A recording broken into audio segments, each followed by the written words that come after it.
1929ನೇ ಇಸುವಿನಲ್ಲಿ ಗಾಜನೂರಿನ ಸಿಂಗನಲ್ಲೂರು ಪುಟ್ಟಸಾಮಯ್ಯ ಹಾಗೂ ಲಕ್ಷ್ಮಮ್ಮ ದಂಪತಿಗಳಿಗೆ 1929ನೇ ಸಾಲಿನಲ್ಲಿ ಡಾಕ್ಟರ್ ರಾಜ್ಕುಮಾರ್ ಸರ್ ಅವರು ಜನಿಸ್ತಾರೆ. ಡಾಕ್ಟರ್ ರಾಜ್ಕುಮಾರ್ ಸರ್ ಅವರ ಮೂಲ ಹೆಸರು ಸಿಂಗನಲ್ಲೂರು ಪುಟ್ಟಸಾಮಯ್ಯ ಮುತ್ತರಾಜು ಅಂತ ಡಾಕ್ಟರ್ ರಾಜ್ಕುಮಾರ್ ಸರ್ ಅವರ ಹೆಸರು. ಡಾಕ್ಟರ್ ರಾಜ್ಕುಮಾರ್ ಸರ್ ಅವರು ಪ್ರಪ್ರಥಮವಾಗಿ 1942ನೇ ಇಸುವಿನಲ್ಲಿ ಬಾಲನಟರಾಗಿ ಡಾಕ್ಟರ್ ರಾಜ್ಕುಮಾರ್ ಸರ್ ಅವರು ಅಭಿನಯಿಸ್ತಾರೆ.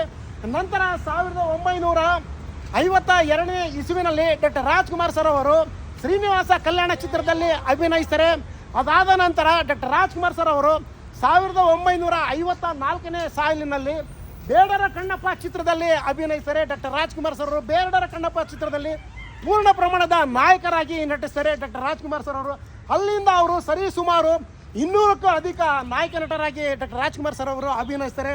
ಅವರು ಸಾಮಾಜಿಕ, ಪೌರಾಣಿಕ ಎಲ್ಲ ವೈವಿಧ್ಯ ಪಾತ್ರಗಳನ್ನು ಅಭಿನಯಿಸಿ ರಾಜ್ಯ, ರಾಷ್ಟ್ರೀಯ ಹಾಗೂ ಅಂತಾರಾಷ್ಟ್ರೀಯ ಮಟ್ಟದ ಎಲ್ಲ ಪ್ರಶಸ್ತಿಗಳನ್ನು ಪಡೆದು ಡಾಕ್ಟರ್ ರಾಜ್ಕುಮಾರ್ ಸರ್ ಅವರು ಕೇವಲ ನಟರಾಗಿ ಮಾತ್ರ ಅಲ್ಲ, ಭಾರತ ದೇಶದ ಇತಿಹಾಸದಲ್ಲಿ ಡಾಕ್ಟರ್ ರಾಜ್ಕುಮಾರ್ ಸರ್ ಅವರು ನಟರಾಗಿಯೂ ಮತ್ತು ಗಾಯಕರಾಗಿ ಪ್ರಶಸ್ತಿ ಪಡೆದವರು ಅಂತಂದರೆ ಭಾರತದಲ್ಲಿ ಏಕೈಕ ನಟ ಅಂದರೆ ಅದು ಡಾಕ್ಟರ್ ರಾಜ್ಕುಮಾರ್ ಸರ್ ಅವರು.